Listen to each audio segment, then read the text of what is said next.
Welcome to today's Explainer. We are diving into a slice of history today that honestly feels like it was ripped straight out of a Hollywood blockbuster.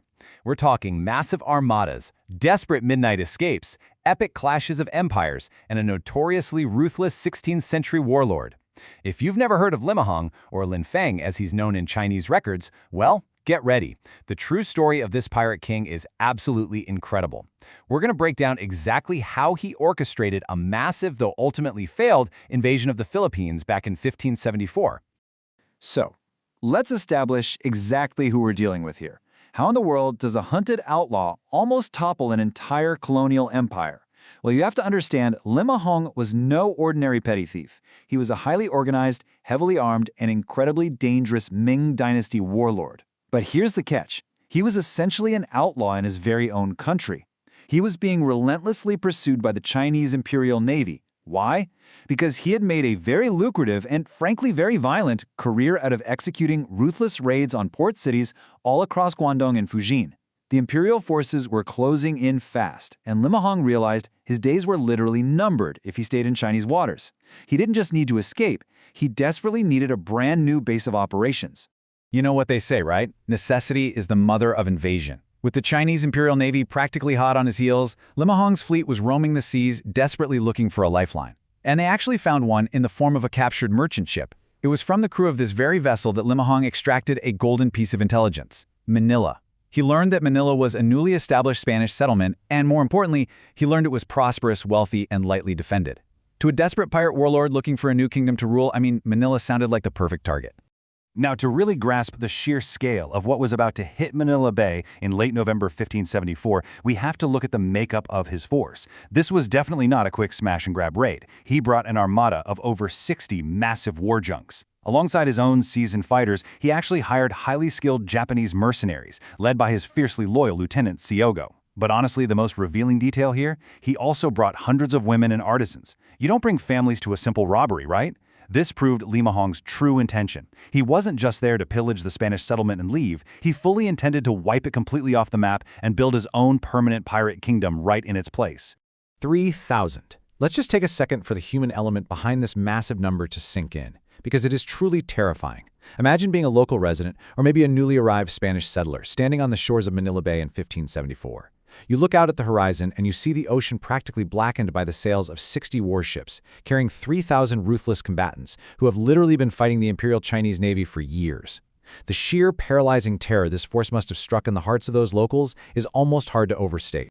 So, what we have here is a stark and frankly terrifying contrast. On one side, you have Limahong's heavily armed, desperately motivated armada, just flush with veteran fighters and mercenaries. And on the other side, the Spanish colonial government in Manila, which was practically in its infancy. They were newly established, entirely unprepared for an invasion of this magnitude, and their defenses were light at best. On paper, it was a complete mismatch. The Spanish and the local populations were basically sitting ducks. Section 1, Target Manila, the 1574 invasion. With his sights set, Limahong struck lightning fast. His forces made their initial landing in what is now Parañaque, and they immediately began a brutal march directly on Intramuros, the very heart of the Spanish settlement. The speed and scale of this attack caught the Spanish entirely by surprise. It was absolute chaos. During this initial overwhelming onslaught, the Spanish commander Martín de Goiti was killed. Limahong's forces were just tearing through the preliminary defenses, and it honestly looked like Manila was going to fall almost instantly. But the defenders did not break. The bloody conflict that followed in Parañaque became known to history as the Red Sea Incident. Local Filipino militiamen fought valiantly right alongside the surviving Spanish forces. Eventually, Captain Juan de Salcedo arrived with some really crucial reinforcements, and together they put up a ferociously stubborn resistance. We are talking visceral hand-to-hand combat here. The fighting was so incredibly intense and so bloody that historical accounts claim the waters of the bay literally turned red. Defeated by this unbelievably fierce pushback and completely unable to breach the walled city of Intramuros, Limahong realized he just couldn't take Manila. He was forced to order a retreat.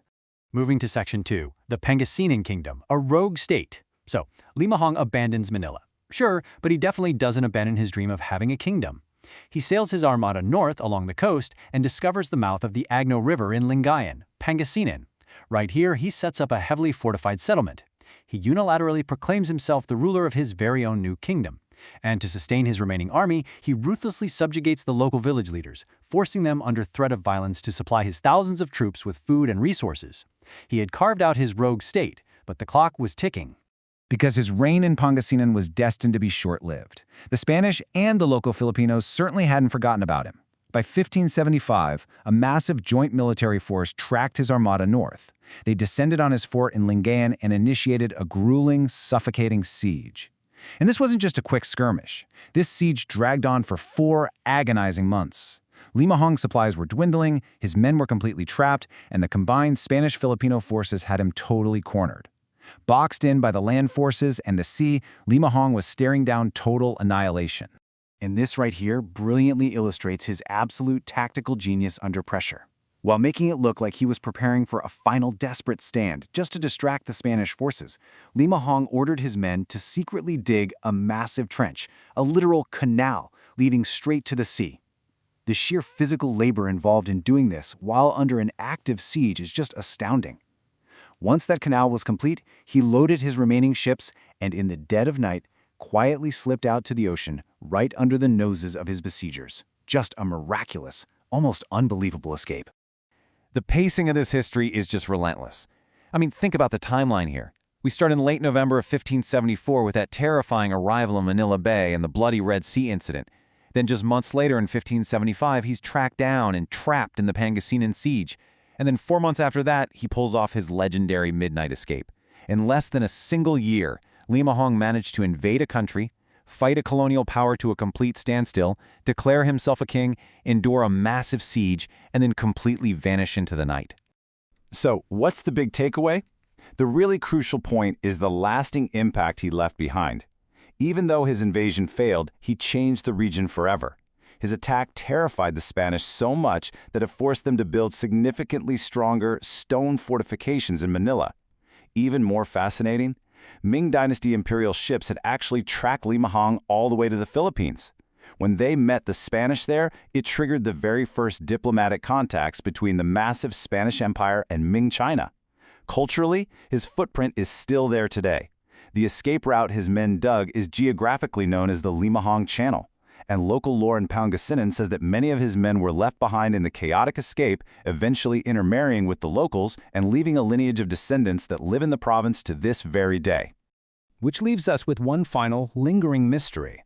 Limahong successfully vanished back into the vast expanse of the South China Sea, and his exact fate is completely unknown. Some historical records hint that his luck finally ran out, and he died in a final clash with the Ming Imperial Navy. Others suggest he simply retired with his remaining wealth and faded quietly into history. We may never actually know the absolute truth, but it leaves us with an amazing thought to ponder.